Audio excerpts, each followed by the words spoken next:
Basizongena abazalwane emthandazweni uqonda siyozela kakhulu sidiniwe imizimba ayivumi kodwa abazalwane besisezweni athi sisasihle andazi kwakuthuma manjani andikho sure but sasisezweni bazalwane ubusuku bonke sibe seproof ude kubethu 3 ekuseni kubethu 6 ekuseni oko sijayiviswa sisona usathana namadimoni awo sijayiva nawo awo ingaske nathi ke ngokubazalwane siyazi ba ukhona uba unathi ale ndawo ingelosi nazo zilapha bazalwane singabhorakali bazalwane uthi ubhusandile ingqondo zethu zibe kulomthandazo bazalwane sobona imimangaliso bazalwane ukuba sinozinikele emthandazweni sithandeze kubawo bazalwane sinikeze ingqondo zethu kuThixo bazalwane inhliziyo zethu to pour our hearts unto God bazalwane ngenyaniso ngekenene kungahla bazalwane umoya kaThixo apha kule ndawo simakade amen bazalwane xoxole amen. So kungahla bazalwane apha kule ndawo umoya oyingcwele incwadi endifuna uyifunda apha incwadi in the book of Acts chapter 2 iti when the day of Pentecost had fully came they were all with one accord in one place yehlobo singalo bazalwane apha sihlangene bazalwane kwindaweni enye bazalwane ingaske nathi ngenhliziyo zethu bazalwane that we may be in one accord kungabikho division ezinhlizweni zethu ngoba uThixo kasoze aze kwindawo apho kungekho kuvana bazalwane kodwa ngenhliziyo zethu sivane sibe nemission sibe ne enye ukuba sikhangela uThixo sifuna ubuso bukaThixo bazalwane sifuna uThixo azibonakalise ezimpilweni zethu sifuna ukumbona uThixo sifuna ukuphuma apha bazalwane sigcwele ngamandla kaMoya eNgcwele singaphumi bazalwane sisafana bazalwane kayizolo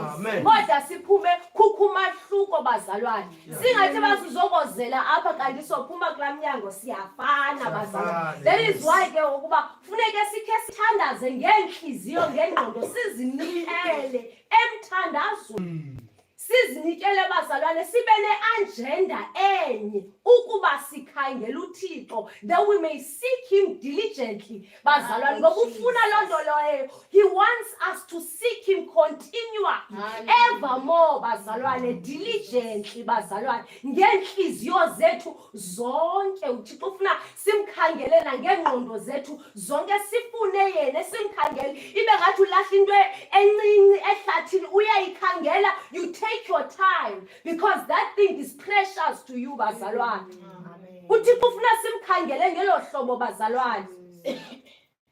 When we in the presence of God ingaske simazi ba umkhulu lo Thixo bazalwane uThixo omkhulu. Funeke ndimdumise ngenhliziyo evulekileyo. Funeke ndizibonakalise kuye uThixo bangabana ndiyakudumisa. Ufuna umpleaser uThixo bazalwane. So ngoku sizongena emthandazweni sidiniwe bazalwane inyama ayivumi kodwa thina sithi asiyivi ngenyama. We are crucifying the flesh ngosashiya. Sathi sithatha umnqamlezo satsho savuma. Namhlanje bazalwane masikhe sizinikele emthandazweni. Lithe ilizwi bangabani and suddenly there came a sound from heaven as of a rushing mighty wind and it filled the whole house where they were sitting bazalwane. Then there appeared to them divided tongues as of fire, and one sat upon each of them, and they were all filled with the Holy Spirit and began to speak with other tongues as the Spirit gave them utterance. Bazalwane siyafuna bazalwane kwenze kummangaliso apha phakathi kwethu bazalwane kodwa into ebalulekileyo qala ukuba bazalwane inhliziyo zethu bazalwane zibe kulo mthandazo sizomthandaza bazalwane ingqondo zethu bazalwane zibe kulo thandazayo bazalwane nathi bazalwane sibe in one accord bazalwane sithi Thixo sikhangela wena uThixo bazalwane angazibonakalisi abantwana bakhe bekhala noba babini bazalwane ngoba uyatsho ilizwi lakhe ababini abathathu behlangene noba sibabini noba sizibona sibambalwa apha bazalwane uThixo ngahla bazalwane. Haleluya. Sibona amandla akhe phakathi kwethu. Amen. Singabona imimangaliso sithi kusiphuma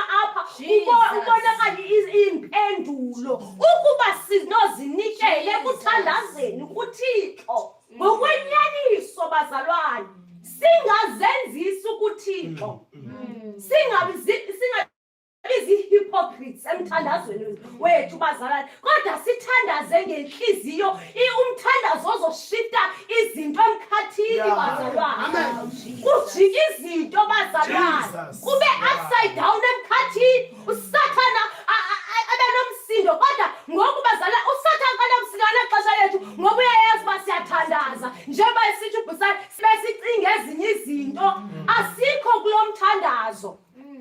Sithandaza ngemilomo yethu siyathandaza side sithandaze ngezilwimi yaranga kodwa ingqondo ayikho apho.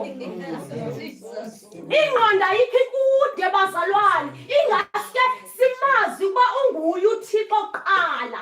He is God. He deserves all the praise. Uhlele thronini umkhulu uThixo ukuba sinoyiqonda apho ukuba ufanele simdumile simdumise. He deserves all our attention bazalwane. Ayikho enye into bazalwane ebhetere famba siyayenza kweli xesha famba sidumisa yena bazalwane. Ayikho enye into bazalwane that is better.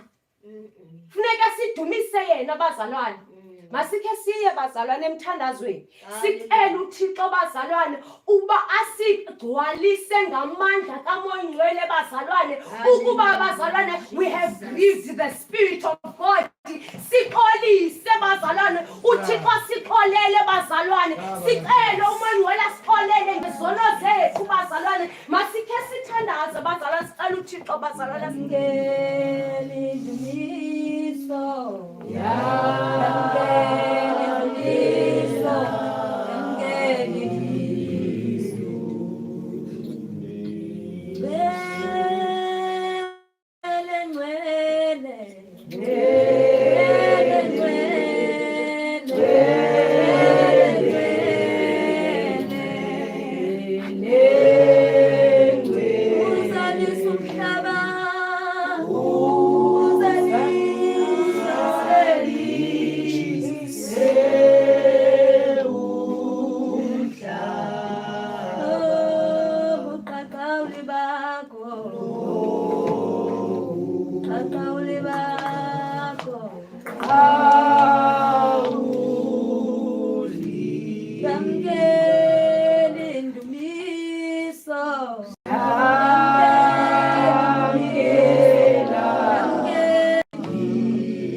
Sizophinda sithandaze bazalwane.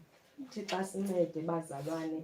Abantu siba ne-mistakes sicinga uba umoya ingcwele ngumoya ingcwele osithethisa izilwimi bazalwane, senze zonke izinto bazalwane, sibe excited sirule phansi bazalwane, singazi uba umoya ingcwele bazalwane ngumoya ingcwele osihlukanisa nezono bazalwane, osenzisa izinto esingafuni uzenza bazalwane. Uqoba inyama ayivumi bazalwane. Xa sijonga bazalwane kwincwadi yamaGalati, in the book of Galatians chapter 5 verse 24, ithi, and those who are Christ have crucified the flesh with its passions and desires. If we live in the Spirit, let us also walk in the Spirit. Bazalwane. Bazalwane lo nto le elilizwi bazalwane. Let us crucify the flesh bazalwane. Inyama isithi ifuna ubonwa bazalwane. Uyicinezela uthi namhlanje awuzobonwa. It's not about you, it's about Jesus. Uyicinezela inyama bazalwane. Inyama isithi ufuna ukutya uthi awuzotya namhlanje. Sayamke ngokusasimamela uYesu Kristu bazalwane, uthi khona elalizwi lithi bangabana who builds a house and does not count the cost. Samamkela lo Yesu bazalwane, simamkela nje nemithetho yakhe bazalwane. Inyama bazalwane isithi bazalwane ifuna ukujola, wena uyayicinezela inyama bazalwane ukuze ungalawulwa ngenyama bazalwane, ngoba wena ngumntana kaThixo, uhambi ngenyama kodwa uhamba ngapha kwamoya. Amen. Uhamba ngomoya. Ngoba thina bazalwane singabakhethekileyo ukuba we can know our identity bazalwane. If usinozazi ukuba singobani, ukuba we are the citizens of heaven. I-citizen of heaven ayisoze bazalwane ihamba ihleba bazalwane. I-citizen of heaven ayisoze ixoxe bazalwane. I-citizen of heaven bazalwane ayisoze ijole bazalwane. Amen.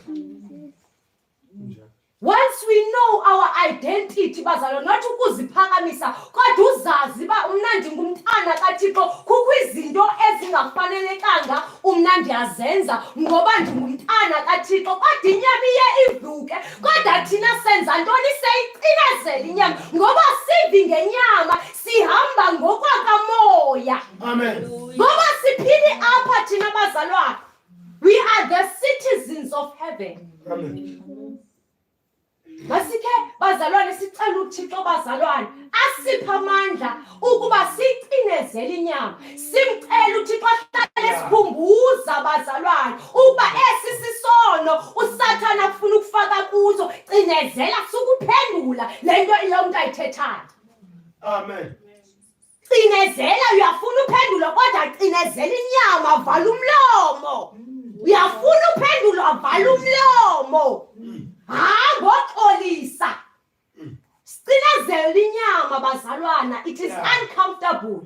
Awucinezela inyama, it is uncomfortable. Kodwa bazalwana asizanga kwivangeli apho sizohlala comfortable bazalwana.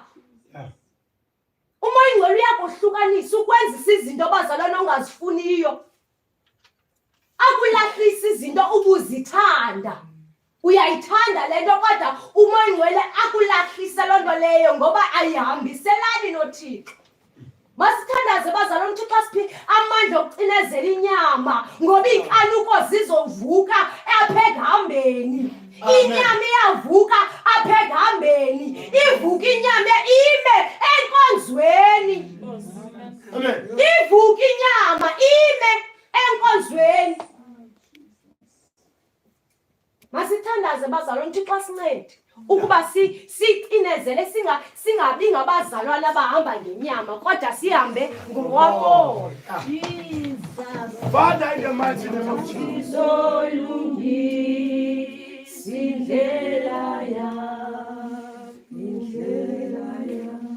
Amen bazalwane. Ndine-prayer item yokugqibela bazalwane. uYohane 15 bazalwane verse 4 bazalwane. Ithi abide in me and I in you. As the branch cannot bear fruit of itself unless it abides in the vine, neither can you unless you abide in me bazalwane. So bazalwane ithi bangabana apha, I am the vine, you are the branches. He who abides in me and I in him bears much fruit. For without me you can do nothing. Soze sikwazi bazalwane ukunqoba isono ngaphandle kokuncamathisela kuThixo bazalwane. Amen. Asoze sibe namandla bazalwane okuhlukana nesono bazalwane ngaphandle sizincamathisela kuThixo bazalwane. Sisondele kuye bazalwane. Ndiqhela ubafundisa abantwana bami be-Sunday school siyabuza ba how can we abide in God? So funny that uButsandile beyithetha ezo zinto izolo ngokufundiswa bazalwane, ngokuthandaza, ngokuzilukusa, ngokudumisa bazalwane. Ngelo hlobo bazalwane, we are abiding in the Lord. Simfune bazalwane ngenhliziyo zethu zonke, abiding in God bazalwane. Ukuba we are consistent in reading the word of God, sibe excited, singacingi uThixo siyamazi ngoba sidala sasindisa sine 20 years noThixo. Sithi siyamazi uThixo, siyamazi iBhayibheli, ndadala ndayifunda mntanami iBhayibheli ndayigqiba kayi-10. Ucinga uyamazi uThixo ukamazi. Funeke sibe ngabantwana bazalwane xa sikhonza uThixo bazalwane. Simfune qho bazalwane, singoneli nguye.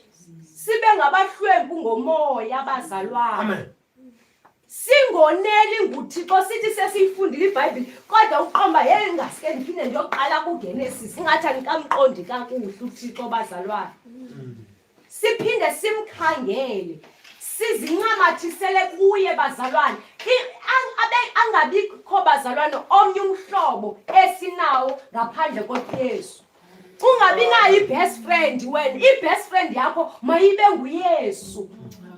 Umuntu omxelela yonke into bazalwane mayibe nguYesu. Umuntu ohamba naye indawo zonke bazalwane mayibe nguYesu. Umuntu you are so excited to share everything with mayibe nguYesu. Ingaske ufike endlini ukhe umxelela yonke into ebisenzeka namhlanje. Ungabudlula ebantwini kwathi kodwa uqale pha kubawo bazalwane, sibe nobuhlobo that we may have the fellowship with the Holy Spirit bazalwane. Sithi sihamba abantu abasaboni thina babona umehluko, not because ilokhu inde bazalwane kodwa babona something different apha kuthi, batsalwa yilight bazalwane. Ingabi sithi kodwa inguYesu ongaphakathi kuthi ophilayo. Ngoma sincamathiseka kuye naye ukuthi nathi sikuye bazalwane, siphila simoyane noYesu, sihamba sonke bazalwane. Amen. Into ebalulekileyo bazalwane ukuze bazalwane silingene lacango.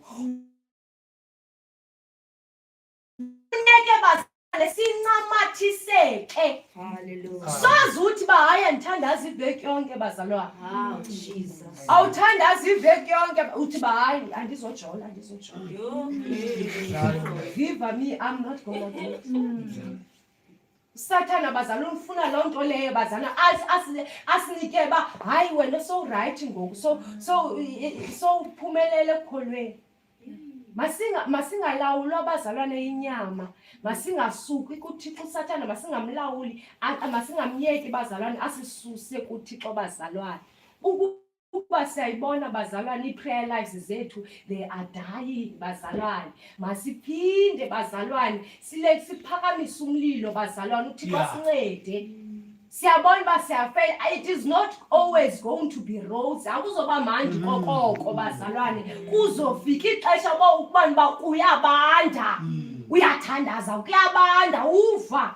Uyavuka awufuni uthandaza, kofika ixesha ungafuni uthandaza, kodwa funekile uthandaze ngokungafuni. Fika ixesha bazalwane uyozela, kodwa funekile uthandaze ngokusikozela. Ufika ixesha bazalwane kukho into abalulekileyo funeka uye kuyo, kodwa funekile uthandazile bazalwane. Makungabikho nto bazalwane ebalulekileyo before i-appointment yakho noYesu. Ubudlelwane bakho noYesu bazalwane must be more important than anything bazalwane. Let us abide in him bazalwane. Ithi incwadi yakaMateyu 24 verse 13 bazalwane. Ndifuna ufunda nje eli lizwi bazalwane.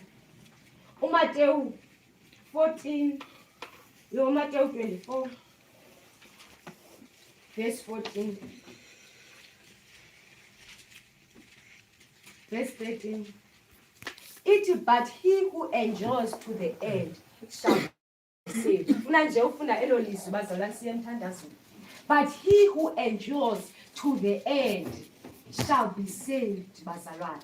Ayithethi into bazalwane imeko yakho ngoku bazalwane. Noba uyazibona uba hayi kunzima kume abanye bazalwane bayavutha hayi mina bazalwane, what matters it will you endure until the end. Foster khangela uThixo wena, zinyanzele uthi Thixo andisuki apha until you bless me. Hallelujah. Andisuki, ndifuna uva ipresent yakho, andiphakama apha kulo matrasi ndiyathandaza ndide ndive ukuba ukhona, ude ungqine ukuba uyandiva Thixo. Ungasuki bazalwane in the presence of God ungakamva. Uthi yo hayi nokuthi akandifuni namhlanje ndithetha nam bazalwane. Uthi hayi noba akandifuni namhlanje mandame ndiyolala. Bazalwane, let us masifumaneke kulowa umnye kuthiwa he who endures. Fumaneke thina bazalwane. Then we may enjoy kunzima ngoba akukho lula bazalwane. Zi-attack ngoku Sathana akayifuni le nto sayamkela. Akayifuni uyayilwa. Each and every day when ubona ubomi bakho bungathi bunormal, kanti awuzazi that you are in a spiritual battle. Uyavuka uyalala, awuzazi emkhathini zingawe. Awuyazi wena, uyabona uba uThixo unsinsile nanathi awubona awuthandazi, ufuna iBhayibhile nje uthi uphinde uthandaze uNkosi bawo. Awuzazi emkhathini ukuba zingawo bamile bayadeclarisha aphonyone makawe.